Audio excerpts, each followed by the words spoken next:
Good morning, my dear friends. Welcome you all on your YouTube channel Markandeya's Academy. So today we will discuss the most important questions regarding judiciary. So without any delay, let's start the video. And here is the first question on your screen. सर्वोच्च न्यायालय से संबंधित अनुच्छेद कौन सा है? तो देखिए सर्वोच्च न्यायालय यानी सुप्रीम कोर्ट से संबंधित अनुच्छेद हमारा कौन सा है, जिसमें हमारे सुप्रीम कोर्ट के गठन, उसकी शक्तियाँ, उसके न्यायाधीश, उनका कार्यकाल, उनका वेतन, उनका क्षेत्राधिकार, सब कुछ डिस्कस किया गया है। ठीक है, तो ये किस अनुच्छेद से किस अनुच्छेद तक आता है? हमारा अनुच्छेद 124 से अनुच्छेद 147 तक हमारा क्या है? सुप्रीम कोर्ट है हमारा, जो कि एक है। ठीक है, और जिसकी जो मुख्य पीठ है वो कहाँ पर है? दिल्ली में है। चलते हैं नेक्स्ट।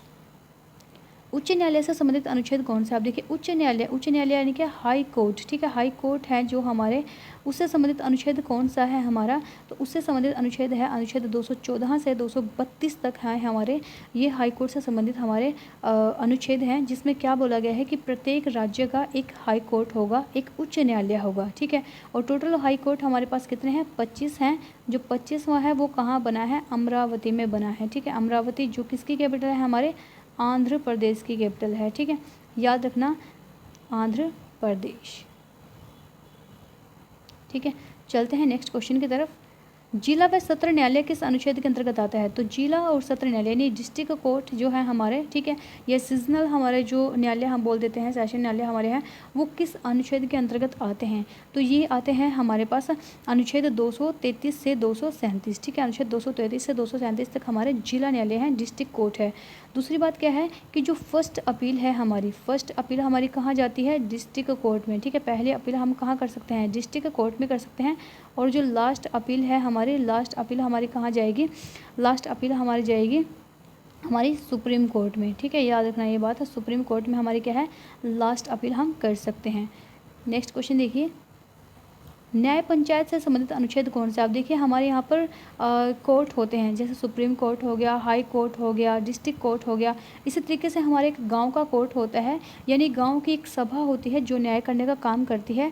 हालांकि हम इसमें किसी भी तरीके की कोई अपील नहीं कर सकते, ये अनुच्छेद 40 के अंतर्गत आता है। और ये गाँव के छोटे मोटे लड़ाई झगड़े, छोटी मोटी मार पिटाई, छोटी मोटी चोर डकैती, ठीक है, उसका समाधान करती है। ये कोई ज़्यादा बड़ी सज़ा जैसे कि इम्प्रिजनमेंट या सेंटेंस, जो डेथ ऑफ सेंटेंस है वो नहीं दे सकती है, यानी कि फांसी की सज़ा और उम्र कैद की सज़ा ये नहीं दे सकती है, इतनी पावर नहीं होती है इसके पास। ठीक है, चलते हैं नेक्स्ट क्वेश्चन की तरफ। भाग 5 और भाग 6 किससे संबंधित है? तो देखिए भाग 5 में हमारा है सर्वोच्च न्यायालय। ठीक है, सर्वोच्च न्यायालय हमारे सुप्रीम कोर्ट के बारे में बताया गया है। और जो भाग 6 है हमारा, वो हमारा जिला न्यायालय के बारे में बताता है हमें। ठीक है, चलते हैं नेक्स्ट क्वेश्चन की तरफ। उच्चतम न्यायालय की स्थापना और गठन किस अनुच्छेद के अंतर्गत आता है? तो देखिए उच्चतम न्यायालय होगा हमारा कोई, ये किस अनुच्छेद के अंतर्गत आता है? आप लोगों ने देखा होगा कि जो सुप्रीम कोर्ट है हमारा, वो किस एक्ट के अकॉर्डिंग बना था? वो बना था एक्ट, जो रेगुलेटिंग एक्ट आया था हमारा 1773 का। ठीक है, 1773 में हमारा एक रेगुलेटिंग एक्ट आया था, जिसमें हमारा जो है सुप्रीम कोर्ट की स्थापना हमने कहाँ की थी? कोलकाता में की थी। ठीक है, और इसके जो फर्स्ट जज थे, ठीक है, फर्स्ट जज, हमने इंडियन की बात नहीं किया, फर्स्ट जज कौन थे इसके? एलिजा एम्पे थे। और जो फर्स्ट इंडियन जज थे, ठीक है, फर्स्ट इंडियन जज की अगर हम बात करें तो वो कौन थे? H.J. कानिया। H.J. कानिया यानी कि हीरालाल जौहरी कानिया। ठीक है, हीरालाल जे कानिया इसके पहले जज थे। ठीक है, अब इसमें पूछा है कि उच्चतम न्यायालय की स्थापना और गठन, तो ये आता है अनुच्छेद 124 में, क्योंकि अनुच्छेद 124 से लेकर के 147 तक हमारा सुप्रीम कोर्ट है। चलते हैं नेक्स्ट क्वेश्चन की तरफ। मूल संविधान में सर्वोच्च न्यायालय के लिए एक मुख्य न्यायाधीश तथा कितने अन्य न्यायाधीशों की नियुक्ति की गई है? तो देखिए जो हमारा मूल संविधान था उसमें हमने क्या लिखा, क्या डाला था कि एक तो मुख्य न्यायाधीश होगा और कुछ अन्य न्यायाधीश होंगे। तो वो कितने होंगे? वो होंगे 7। ठीक है, टोटल कितने थे हमारे पास? 8 थे, जिसमें एक मुख्य न्यायाधीश थे, ठीक है, और जो 7 थे हमारे वो अन्य न्यायाधीश थे। ठीक है, और फिर उसके बाद क्या है कि इसमें है हमने जो ये व्यवस्था की गई थी, ये संविधान अधिनियम 1985 के द्वारा। ठीक है, संविधान अधिनियम 1985 के द्वारा ये व्यवस्था की गई थी हमारे इसमें। ठीक है, चलते हैं नेक्स्ट क्वेश्चन की तरफ। वर्तमान में कितने मुख्य न्यायाधीश और अन्य न्यायाधीश हैं? तो देखिए वर्तमान में हमारे पास कितने मुख्य न्यायाधीश हैं? तो एक मुख्य न्यायाधीश है हमारे पास, नाम क्या है उनका? अरविंद बोबड़े। ठीक है, अरविंद बोबड़े हम जिसको बोलते हैं, ठीक है, बोबड़े उनका नाम है ये हमारे प्रेजेंट में क्या है, CJI हैं, CJI यानी कि चीफ जस्टिस ऑफ इंडिया, ठीक है। और 30 अन्य न्यायाधीश हैं। चलते हैं नेक्स्ट क्वेश्चन की तरफ। नेक्स्ट देखिए क्या है, मुख्य न्यायाधीश की नियुक्ति किसके द्वारा की जाती है। तो देखिए मुख्य न्यायाधीश है जो हमारा, वो कौन नियुक्ति करता है उसकी, तो राष्ट्रपति करते हैं, ठीक है। मुख्य न्यायाधीशों की नियुक्ति हमारे कौन करते हैं, राष्ट्रपति करते हैं। और राष्ट्रपति ही उनको शपथ दिलाते हैं, और वो शपथ है वो आर्टिकल 124 भाग 6 के अंतर्गत इनको जो है राष्ट्रपति के द्वारा शपथ दिलाई जाती है, ठीक है। नेक्स्ट है, न्यायाधीशों के वेतन की बात की गई है। तो देखिए न्यायाधीशों को जो वेतन है वो किस अनुच्छेद के अंतर्गत है इसकी बात की गई है, तो वो आता है अनुच्छेद 125 के अंतर्गत। और अगर अनुसूची पूछा जाए तो दूसरी अनुसूची में हमने वेतन भत्ते पढ़ा हुआ है ना, तो दूसरी अनुसूची में जो है हमारे वेतन और भत्ते शामिल है, ठीक है। तो इसमें हमारे किसकी, इनकी न्यायाधीशों की वेतन की बात की गई है। चलते हैं नेक्स्ट क्वेश्चन की तरफ। नेक्स्ट देखिए क्या है, न्यायाधीशों को वेतन किस निधि से मिलता है। तो देखिए न्यायाधीशों को जो वेतन है वो किस निधि से मिलता है। हमारे पास जो निधि है, जैसे हम आकस्मिक निधि लिखा है, तो आकस्मिक निधि हमारी वो होती है जिसमें हम आपातकाल की स्थिति में या कोई हमारे पास टैक्स वगैरह नहीं आ रहा है, ठीक है, क्योंकि हम फंड इकट्ठा करते रहते हैं ना इसमें, तो इसमें से हम तब यूज़ करते हैं जब हमारे पास कोई चारा ना रहे, ठीक है। और जो हम इनके जो सैलरी वगैरह है, वेतन भत्ते हैं, वो हम कहाँ से देते हैं, वो हम देते हैं संचित निधि से, ठीक है। दूसरी बात आप लोगों ने याद रखनी है कि जो उच्चतम न्यायालय है, उच्चतम न्यायालय की जो मुख्य पीठ है हमारी, वो कहाँ पर है, वो न्यू दिल्ली में है, ठीक है। वो न्यू दिल्ली में है इसकी मुख्य पीठ, ठीक है।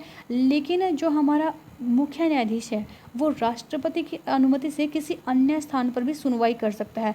पता चले कि दिल्ली में कुछ कोई प्रॉब्लम चल रही है या वहाँ पे है जो वो कोर्ट का सेशन नहीं बैठ सकता है, तो जो मुख्य न्यायाधीश होगा वो हमारे राष्ट्रपति से परमिशन लेगा कि ऐसे ऐसे करके यहाँ दिक्कत है और मैं किसी अन्य स्थान पर है जो वो सुनवाई करना चाहता हूँ, तो वो कर सकते हैं। नेक्स्ट देखिए क्या है, कार्यकारी मुख्य न्यायाधीश की नियुक्ति किस अनुच्छेद के अंतर्गत की जाती है। तो कार्यकारी मुख्य न्यायाधीश हमारा है वो कौन होता है। तो देखिए कार्यकारी मुख्य न्यायाधीश हमारा वो होता है जो कि कार्य को संभालता है। कब, जब हमारा मुख्य न्यायाधीश यानी CJI जब हमारा ना हो, ठीक है, तब इनकी अनुपस्थिति में जो काम करने वाला होता है उसको हम क्या बोलते हैं, कार्यकारी मुख्य न्यायाधीश, यानी कि जो न्यायालय के कामकाज को देखने वाला होता है उसको हम ये बोलते हैं, ठीक है। तो इसकी जो नियुक्ति है वो किस अनुच्छेद के अंतर्गत की जाती है, तो ये की जाती है अनुच्छेद 126 के अंतर्गत हम कार्यकारी मुख्य न्यायाधीश की नियुक्ति करते हैं। चलते हैं नेक्स्ट क्वेश्चन की तरफ। नेक्स्ट क्वेश्चन देखिए क्या है हमारा, राष्ट्रपति किसी न्यायाधीश को उच्चतम न्यायालय का कार्यकारी मुख्य न्यायाधीश नियुक्त कर सकता है। कब कर सकता है, तो जब कर सकता है जब मुख्य न्यायाधीश का पद रिक्त हो। तो जी हाँ, जब मुख्य न्यायाधीश यानी कि हमारे CJI यानी कि जो हमारे अरविंद बोबड़े हैं वो अपने पद पर ना हो। सेकंड है, अस्थायी रूप से मुख्य न्यायाधीश अनुपस्थित हो, या तो वो बीमार हो गए हों या वो कहीं बाहर चले गए हों, ठीक है, तब कर सकते हैं। मुख्य न्यायाधीश अपने दायित्वों के निर्वहन में असमर्थ हो, या फिर मुख्य न्यायाधीश को अपने काम समझ में ना आ रहा हो, वो किसी चीज़ पर डिसीजन लेने में असमर्थ हो रहे हों, ठीक है, या कोई भी वजह हो सकती है, तो तब जो है हमारा राष्ट्रपति किसको नियुक्त करेगा, कार्यकारी मुख्य न्यायाधीश को नियुक्त करेंगे। तो ये उपरोक्त सभी ठीक है हमारे।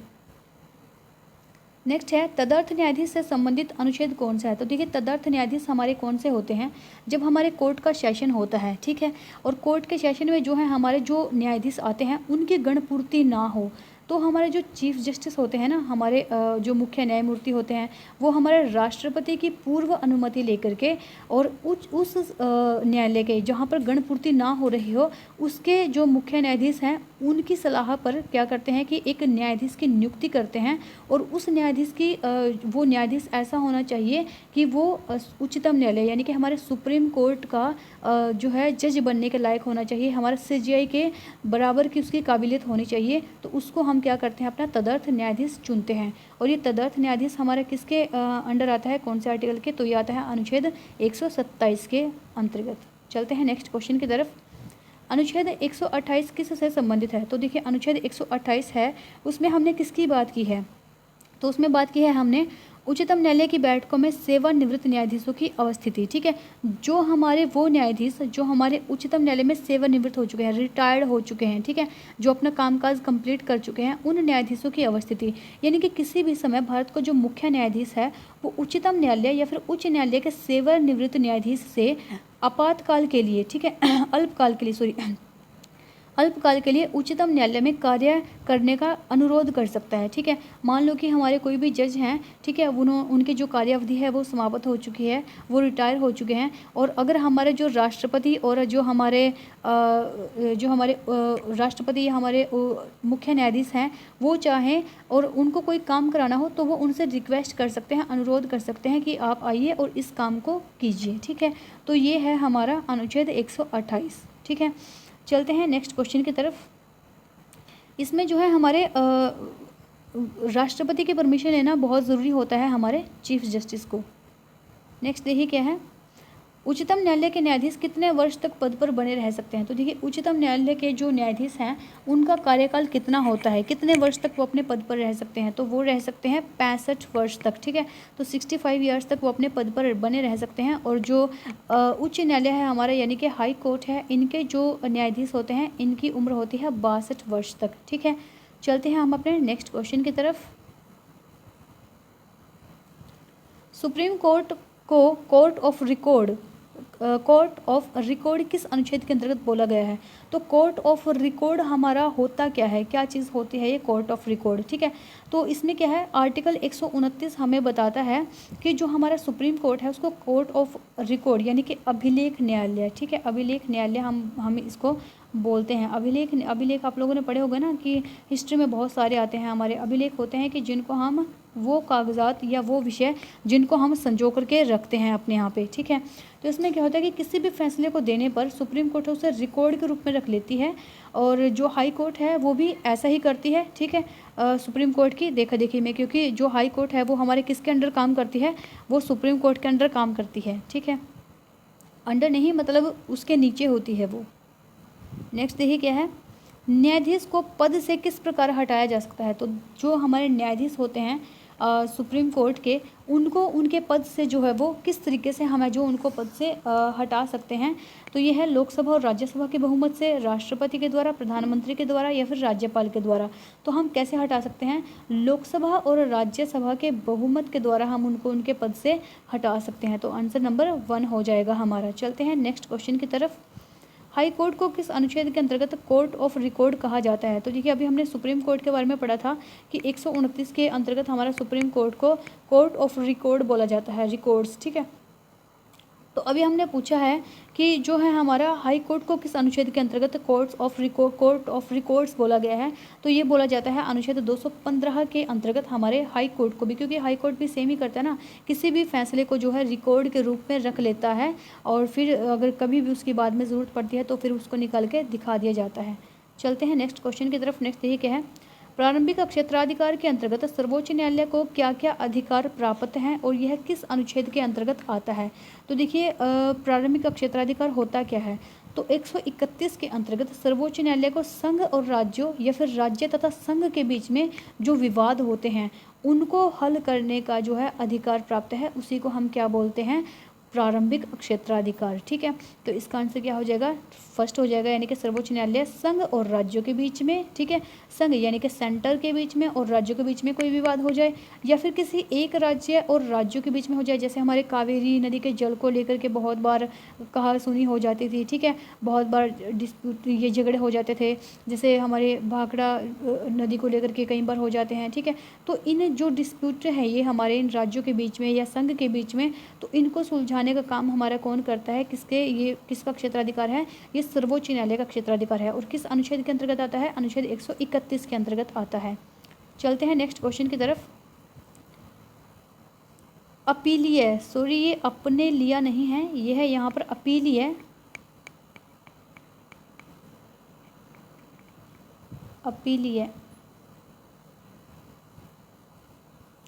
अपीलीय क्षेत्राधिकार में उच्च न्यायालय के अंतिम आदेश या निर्णय के विरुद्ध सर्वोच्च न्यायालय में अपील की जा सकती है। ठीक है, उच्च न्यायालय ने कोई भी आदेश दे दिया, कोई भी ऑर्डर पास कर दिया, ठीक है, और वो हमें समझ में नहीं आया या हम उसको है जो फॉलो नहीं करना चाहते, वो हमें सही नहीं लग रहा है, तो हम क्या कर सकते हैं कि उसके उस निर्णय के विरुद्ध हम सर्वोच्च न्यायालय में जा के अपील करते हैं कि मेरे साथ ये गलत हो रहा है। कई बार हम देखते हैं ना कि जो छोटी कोर्ट होती है वो हमारे किसी केस को सुलझा नहीं पाती, तब हमें क्या करना पड़ता है कि अपने बड़ी कोर्ट में जब वो भी ना सुलझा पाए तो सीधा हमें सुप्रीम कोर्ट में जा के अपनी जो याचिका है वो दर्ज करनी पड़ती है और हमें बताना पड़ता है कि हमारे साथ ये करके अन्याय हो रहा है। तो इसमें यही बोला गया कि उच्च न्यायालय ने कोई एक डिसीजन दे दिया, कोई एक निर्णय दे दिया, उसके विरुद्ध है हम सर्वोच्च न्यायालय में अपील कर सकते हैं। ये किस अनुच्छेद के अंतर्गत बताया गया है? तो जैसे कि नाम से ही पता चलता है कि अपीलीय क्षेत्राधिकार, ठीक है, अपने लिए है ये, अपने लिए था, तो इसमें है अपीलीय क्षेत्राधिकार के अंतर्गत जो है हम इस तरीके का काम कर सकते हैं। और ये किस अनुच्छेद में आता है अपीलीय क्षेत्राधिकार? ये आता है हमारा अनुच्छेद 132 में, ठीक है, ध्यान रखना, अनुच्छेद 132 में हमारा अपीलीय क्षेत्राधिकार आता है। चलते हैं नेक्स्ट क्वेश्चन की तरफ। उच्चतम न्यायालय को संसद या विधानमंडल द्वारा पारित किसी अधिनियम या कार्यपालिका द्वारा किए गए किसी आदेश की वैधानिकता का पुनरावलोकन करने का अधिकार किस क्षेत्र के अंतर्गत आता है?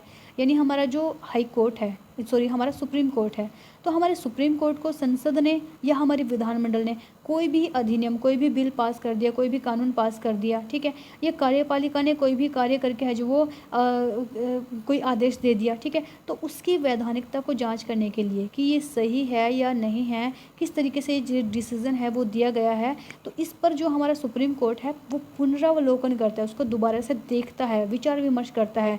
तो ये जो है हमारा, ये उसको किस ये है जो वो किस कार्यक्षेत्र के अंतर्गत आता है? तो ये आता है न्यायिक पुनरावलोकन, ठीक है, न्यायिक पुनरावलोकन के अंतर्गत ये हमारा आता है।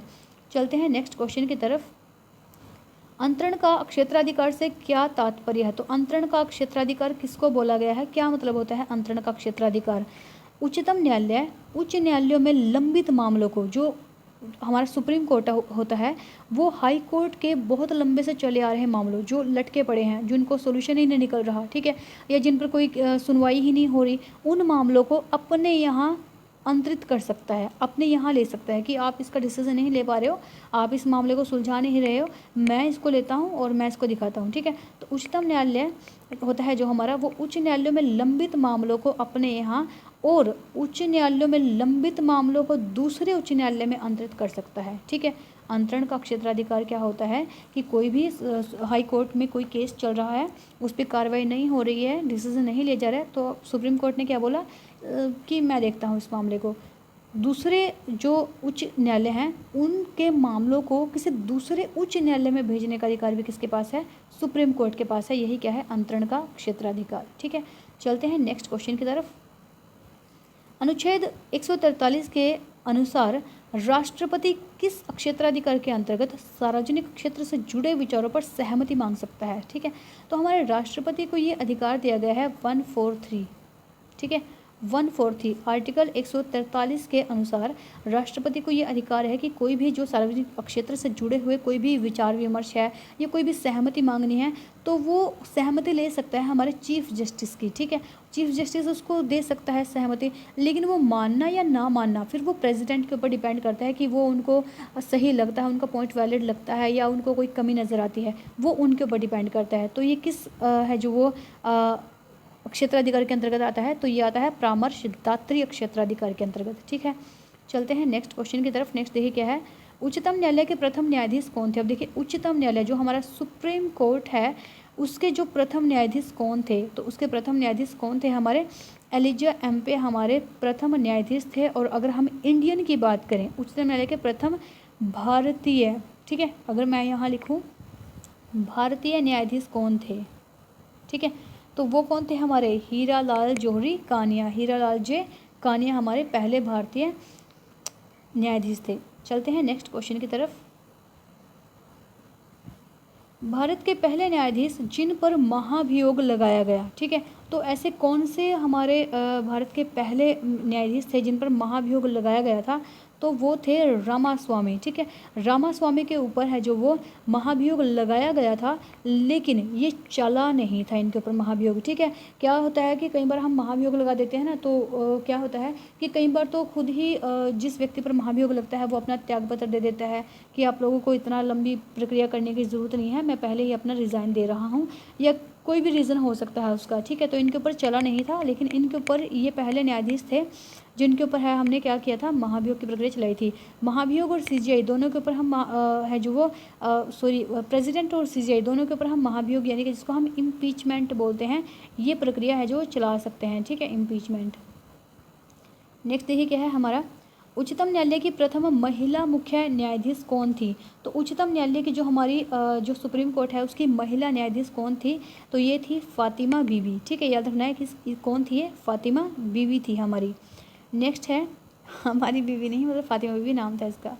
किस अनुच्छेद के अंतर्गत उच्च न्यायालय के किसी भी निर्णय दीवानी या फौजदारी को उच्चतम न्यायालय में अपील की जा सकती है? ठीक है, यानी कि वो कौन सा हमारा अनुच्छेद है जो हमें ये बताता है कि हमें उच्च न्यायालय के किसी भी निर्णय, कोई भी निर्णय हो हमारा उच्च न्यायालय का, चाहे वो दीवानी हो या फौजदारी हो, हम उसको उच्चतम न्यायालय में अपील कर सकते हैं उसके विरुद्ध। हमने अभी अभी पीछे तो ये बात की ही थी। तो ये अनुच्छेद किस में आता था? अनुच्छेद 132 में था ये हमारा। ठीक है, इसको हम क्या बोलते हैं? संवैधानिक मामले बोलते हैं। और ये हमारे हैं जो वो अपीलीय क्षेत्राधिकार होते हैं, यानी कि उच्च न्यायालय के निर्णयों के विरुद्ध अपील सुनने का अधिकार किसको दिया गया है? हमारे सर्वोच्च न्यायालय को दिया गया है, सुप्रीम कोर्ट को दिया गया है। और इसको क्या बोलते हैं हम? संवैधानिक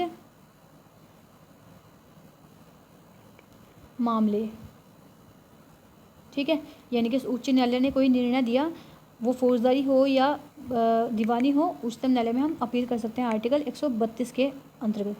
चलते हैं नेक्स्ट क्वेश्चन की तरफ। नेक्स्ट देखिए क्या है, अनुच्छेद 133 के अंतर्गत कौन से मामले आते हैं? तो अनुच्छेद 133 के अंतर्गत मामले कौन से आते हैं? दीवानी मामले आते हैं हमारे। ठीक है, दीवानी मामले क्या है कि उच्चतम न्यायालय के अंतर्गत किसी भी मामले को लाया जा सकता है यदि उच्च न्यायालय प्रमाणिक कर दे। ठीक है, कोई भी ऐसा मामला जो उच्च न्यायालय उसको प्रमाण दे दे कि हाँ आप ले जाओ, तो उसके अंतर्गत हमारे सुप्रीम कोर्ट में उस मामले को लेकर के लाया जा सकता है। ठीक है, और ये जो मूलतः 20,000 रुपये तक के किसी भी दीवानी मामले ही उच्चतम न्यायालय के समझ में लाए जाते हैं, उनके अंडर लाए जा सकते थे। ठीक है, लेकिन इस धन संबंधी सीमा को जो 30वें संवैधानिक संशोधन 1972 के द्वारा जो हटा दिया गया था। ठीक है, क्योंकि इसमें क्या था कि जो 20,000 तक के हमारे जो दीवानी मामले थे पहले हम उनको ला सकते थे, लेकिन फिर एक अमेंडमेंट हुआ, 30वां संवैधानिक संशोधन 1972 में हुआ था, इसके द्वारा इस चीज़ को हमने हटा दिया था।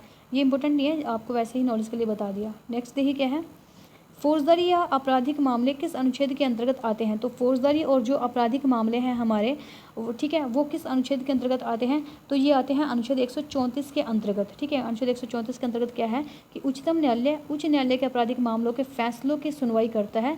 ठीक है, यदि क्या क्या इसके कुछ कंडीशंस होते हैं, यदि आरोपी व्यक्ति के दोष मोचन के आदेश को पलट दिया गया हो या उसे मौत की सज़ा दी हो। ठीक है, यानी कि अपराधी ने जो भी मतलब उसने दोष किया है उसके आदेश को उसको पलट दिया गया हो। ठीक है, और उसको सीधा क्या बोल दिया गया हो कि आपको मौत की सज़ा दी जाएगी। ठीक है, या फिर यह प्रमाणित करे कि जो संबंधित मामला है वो उच्चतम न्यायालय में ले जाने योग्य है नहीं है। ऐसा नहीं है कि किसी भी मामले को हम उठा करके उच्चतम न्यायालय में ले जाएंगे। ठीक है, वो प्रमाणित करना होता है कि ये उसके लायक है या नहीं है।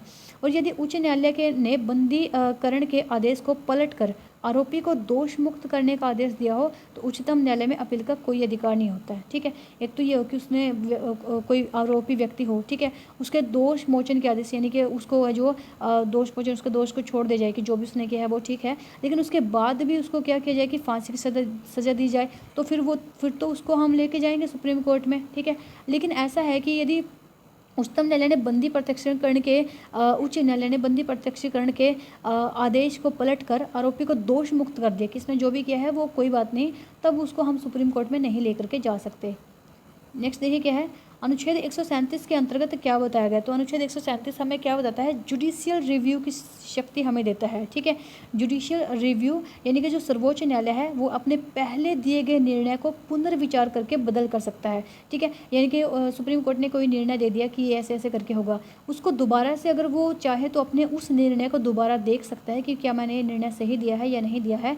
ये अनुच्छेद 137 के अंतर्गत वो उसको चेंज कर सकता है। नेक्स्ट देखिए क्या है, क्या वे न्यायाधीश जो सुप्रीम कोर्ट और हाई कोर्ट से पद मुक्त हो गए हों वे सरकार के अधीन किसी पद पर या अधीनस्थ न्यायालयों में वकालत कर सकते हैं? तो जी नहीं, वो व्यक्ति या वो हमारे न्यायाधीश या वो हमारे मुख्य न्यायाधीश जो सुप्रीम कोर्ट या हाई कोर्ट से पद मुक्त हो चुके हों, ठीक है, अपनी सेवा पूरी कर चुके हों, वो सरकार के अधीन किसी पद पर या फिर अधीनस्थ न्यायालयों में किसी भी छोटे न्यायालय में जो है वकालत नहीं कर सकते, कभी नहीं कर सकते, वो किसी भी सरकारी पोस्ट पर नहीं काम कर सकते। ठीक है, तो ये यहाँ तक के आज हमारे क्वेश्चंस थे।